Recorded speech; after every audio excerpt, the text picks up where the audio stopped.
This is just a short review of integrating by U-substitution. We'll just look at 3 examples so you get a little reminder of this process. The first one gives us the integral of the quantity x plus 5 raised to the power of 4. So U-substitution is a great technique here because without it, we would be left to potentially simplifying this and then integrating using the power rule, which doesn't seem to be the most efficient technique. So instead what we'll do is we'll choose u to be the quantity in the parentheses. And if that's the case, if u is equal to x plus 5, then that means the derivative would simply be 1 taken with respect to x, since the derivative of x is 1 and the derivative of 5, being a constant, is just 0. That means when we come back to rewrite our integral fully in terms of u, the quantity x plus 5 can be fully replaced by u. That's still being raised to the power of 4, and dx is directly substituted with du. So what we've done in this quite simple task is rewrite our integral to be such that the power rule applies very nicely. So when integrating u to the 4th, we will simply increase the power, divide by the new power. Since this is indefinite, we'll also tag on our constant of integration. Now, this is not our final result since it's given in terms of u, and the original integral began in terms of x. So we'll just end by substituting back in the quantity x plus 5 in place of u, and I'll just say 1/5, and then our constant of integration. So this here would be the final result. Of course, we could check our work by deriving this answer. When we derive this answer, we will in fact get back to what the original integrand gave us. So that's one kind of classic use of U-substitution. As a second example, let's look at something involving trigonometry.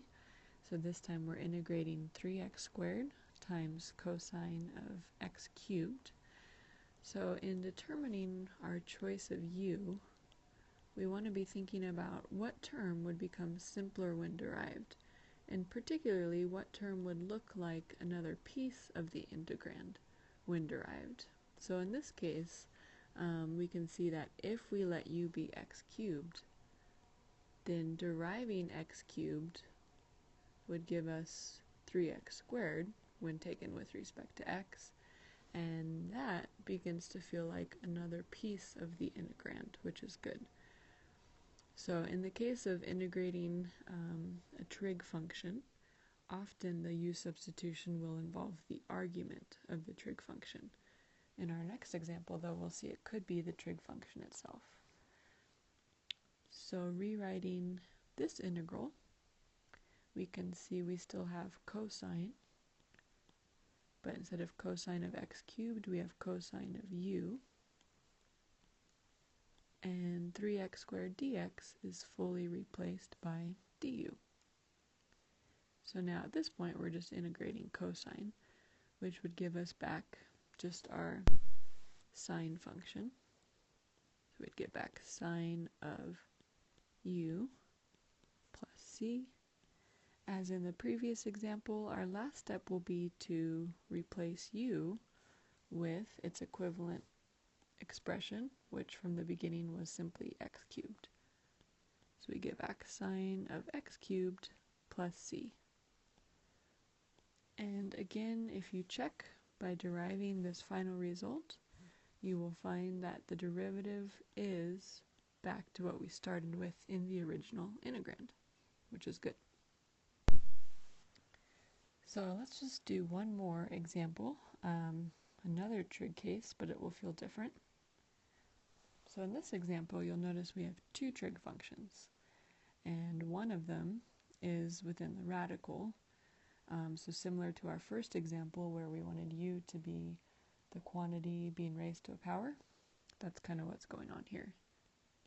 I might take a brief moment to rewrite this as, and actually I'm going to go ahead and put the sine term first. Let's rewrite this as sine of x raised to the negative 1/2 power, because I'm bringing the square root up to the denominator, multiplied by cosine of x. And this might make it a little easier to see what my u substitution should be. I will let u be this sine of x term because that's what's being raised to a power. So if u is sine of x, without looking back at the original, we just know the derivative of sine is cosine. And now looking back, we notice that quite nicely takes care of the remaining piece. So when we rewrite our integral, we'll simply have the integral of u to the negative 1/2 power multiplied by du. So the power rule here just says increase the power by 1, divide by that new power, tag on our constant of integration, which means we really have 2 square root of u plus c. And back substituting, this means we have 2 times the square root of sine of x plus our constant of integration. And if we were to derive this final result, we would, in fact, get back to what we had in the integrand. So we can check our work in that way. Just a few examples of how u substitution works. Obviously, it can look a little different, so try out some practice.